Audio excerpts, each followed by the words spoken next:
Okay, so I'm seeing here, first of all, bottom of the Fairy Tarot is Two of Winter. Indecision is holding you back. Make the choice that's best for you rather than trying to please others.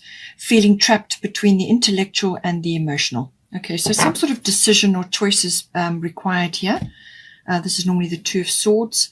So you're going to be weighing things up, trying to decide what is the best thing to do. But whatever is the situation, is some sort of action is required here.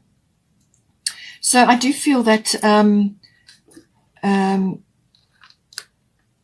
it could very well be that you are just feeling undecided, and that you can't really discern between two different options. Either that, or you are just overanalyzing. And Virgo, sometimes that can happen.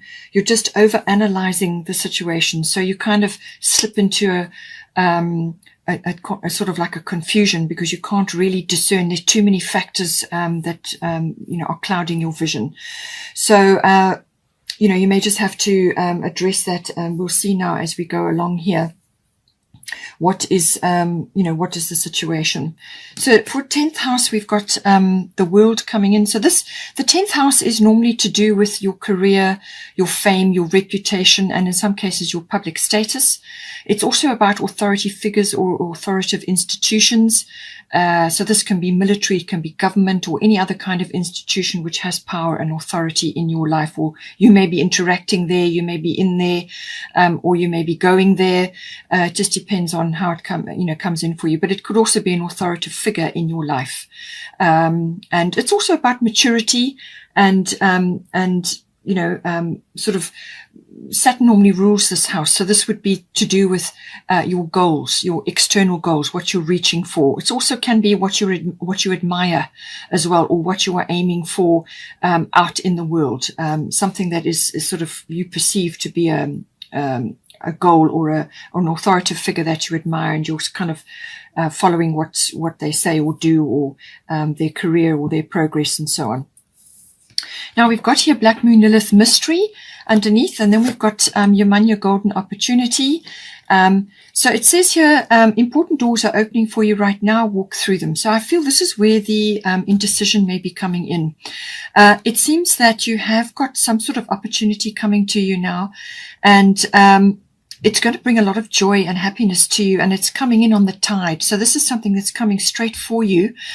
But, you may just be feeling insecure in some way, or it could be that others are casting negativity on the situation.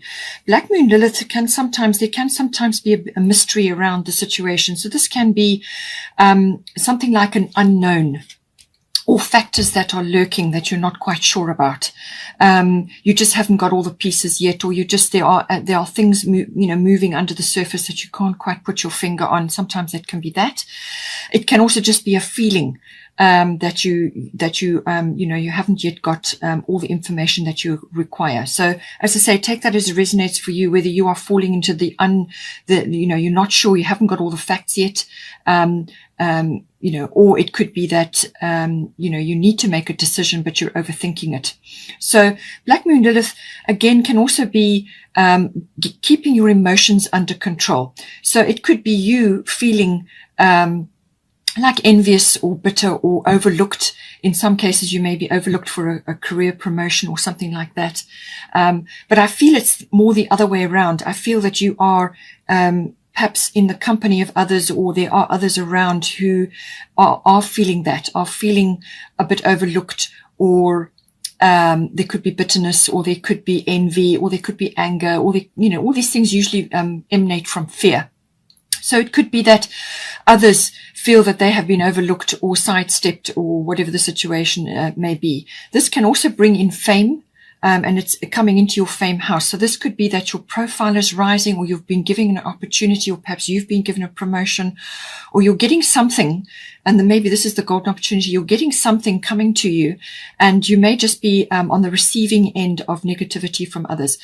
Some people don't like others to change. They don't like others to grow, because then it makes them feel inadequate in some way. So you have to rise above that. You have to ignore that and rise above it. Keep your emotions under control, because this is, one false move and things could go wrong. So just make sure you stay in your, in emotional control. And in some cases, it can be that you need to stand your ground on something, stand firm. And,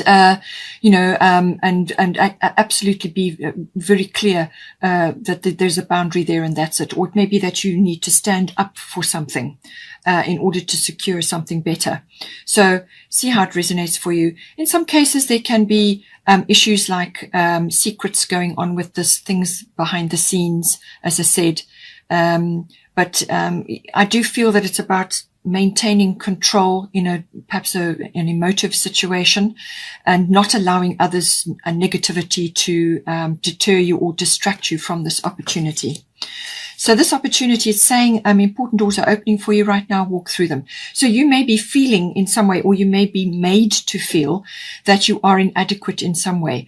But this is saying to you that you have all the skills necessary. You have all the wisdom, all the skills, all the experience to take up this opportunity, not to be afraid of it. All right. Take it, grasp it with both hands, take the leap, dive in and take the opportunity. Because it's tailor-made for you. It's coming straight for you. You're ready and you're ready for this opportunity, and, you're in the right place at the right time, and you need to take it. It's saying, but if for some reason you should hesitate or procrastinate, the opportunity will go to somebody else basically, and then you will need to wait for the next one to come in. And this is always within divine timing. So don't let this opportunity pass you by, because it's going to bring you a lot of happiness, and it's some wonderful opportunity coming in for you. So as I said, there's action required here. Now we do also have here the 5th house. So this is the house of creativity. Everybody is creative. We are all born creative. Not all of us are artistic. Some people have both abilities. But this is about your brand, your stamp, your flair, your individuality, your originality. It's that aspect of yourself. And this can be manifested in lots of ways. It can be with the work that you're doing, or a hobby that you're interested in. Or it could be the way you dress, or the way you conduct yourself, or you may just be a really wonderful people person and you're very creative with your hosting events, or whatever the situation may be. Okay, it's about creativity. It is also about children. So this may be children that you have, or children that are around you, or you may just be connecting to children or childlike things, possibly through the creativity or through something else that you do. You may just have an affinity for children. But it can also be conception. It can also be birth. It can also be about love affairs. This can come in as well. And it is also very much about all sorts of recreational activities which are pleasurable and enjoyable for you. So any recreational activities, whatever it may be, whether it's sports or handcrafts or visiting art galleries, whatever recreational activity is enjoyable for you, it falls in under this. There's also a risk factor that comes in with this house. So this can be to do with a profession like stock market or something like that, but it can also be just something that you're weighing up has a slight risk attached to it, or something that you're doing that's out of your comfort zone. It can also be the inner child as well, accessing that. So now we've got here Mercury retrograde reinvention. As I said, this is going to be key for you this period. It will be retrograde until the 22nd of June, but there's a slight shadow period afterwards, because Mercury slows right down to a standstill, and then it starts to and it starts to move forward again, but it's slow, so there's a bit of a drag. So Mercury retrograde, as I described, anything with a re in front of it, repeat, release, review, redo, relocate, reinvent, anything like that, refine.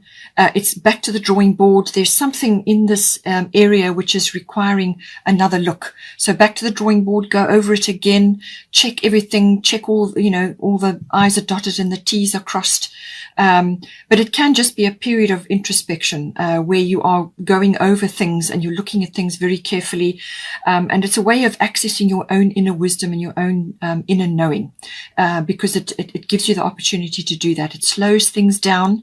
But as I said, communications can go awry, so be careful with that. Contracts and documents, be aware that, if you do sign something, just triple check it and do the best you can to make sure it's very clear. There's no assumptions, nothing being overlooked, no mistakes or anything like that, because it can come back around where you need to repeat it, or do something again. And in some cases it can also be like, don't make a big purchase during this time, because quite often you'll have to take it back, or it doesn't work, or something like that. Or a person or a situation can pop back into your life. Sometimes it can deliver very valuable information. It could be an insight, or you could just get like closure on something. If something gets settled, any one of these aspects could come in for you. Now we've got here a nematona sacred space. Create an altar or visit a power place to connect with the divine. So this is about, as I said, with this introspective energy, this is about creating a space in your home or your workplace or wherever, or both, which you can make like an altar. Now, nobody needs to know that that is what you're doing, but you can place certain items there. You can feng shui the situation. You can place certain items, get rid of clutter and broken things and things that don't work. Make a space where you can put candles, you can put mementos, you can put things that are valuable and important to you. It could even be pictures of your loved ones, things that symbolize abundance, or wisdom or knowledge or whatever it may be. So create a space in your home or where you work, or you can even go out into nature. Is a wonderful, the cathedral of nature. Spend time in nature, communing with the divine and with Mother Nature. It can also be visiting a power place like a church or an historic monument, or somewhere, some part. It could even be a part in nature, a place in nature which is very old and has significance. In some cases, it can be a church. There could be something going in there. It could be a christening that you're attending or something like that.